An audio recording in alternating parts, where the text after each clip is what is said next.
নমস্কারম সুস্বাগতম। সকালে উঠে আমি 2 কিলো তেল মাথায় মেখে নিয়েছি। 200 কিলোমিটার বেগেও যদি ঝড় ওঠে আমার চুলে দিক থেকে ওদিক নড়নচড়ন হবে না। এই চাল অনেক ঢং হয়েছে, চা বানা।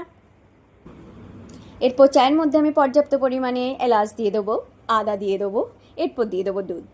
এরপর চা ফুটতে থাকবে ফুটতে থাকবে ফুটতে থাকবে, ফুটতে ফুটতে পুরো 1 কাপ চা যখন আধ কাপে পরিণত হবে তখন আমি কাপে ঢালবো। আচ্ছা, কিছু মানুষ ঠাস করে এসে ঠুস করে আপন হয়ে যায়, আবার ফটাস করে বাঁশ দিয়ে ঘটাস করে চলে যায়।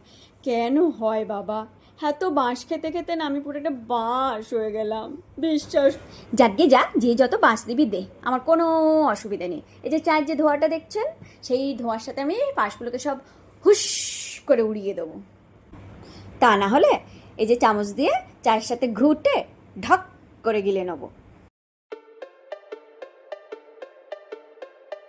Do I don't back down? Leave your heart laying on the ground. Tell me who the killer now. Tell me who the killer. Dangerous, no I don't back down. Leave your heart laying on the ground. Tell me who the killer now. Tell me who the killer. Dangerous, no I don't back down. Leave your heart laying on the ground. Tell me who the killer now. Tell me who the killer. Dangerous, no I don't back down. Leave your heart laying on the ground. Tell me who. পুরো বিস্কিটের প্যাকেটটা কেন নিলাম জানেন? চায়ের কাপে biscuit ডুবে গেলে উদ্ধারকারী হিসেবে আমি আরেকটা বিস্কুট নেই। তো এইভাবে কটা বিস্কিট যাবে আমি তো বুঝতে পারছি না, তাই পুরো প্যাকেটটা নিয়েই বসলাম। এবারে আসবো আমি চায়ের প্রকারভেদে। চা মূলত অনেক প্রকার, আপনার মোটামুটি আশেপাশে প্রতিদিন অনেক প্রকার চা দেখবেন।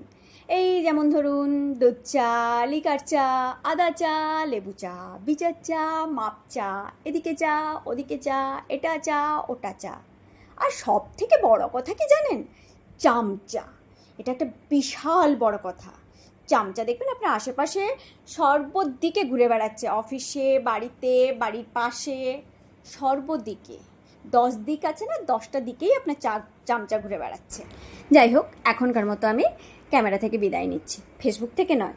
যদি আপনাদের ন্যাকাপনা ভালো লাগে একটু লাইক কমেন্ট করে দেবেন। টাটা।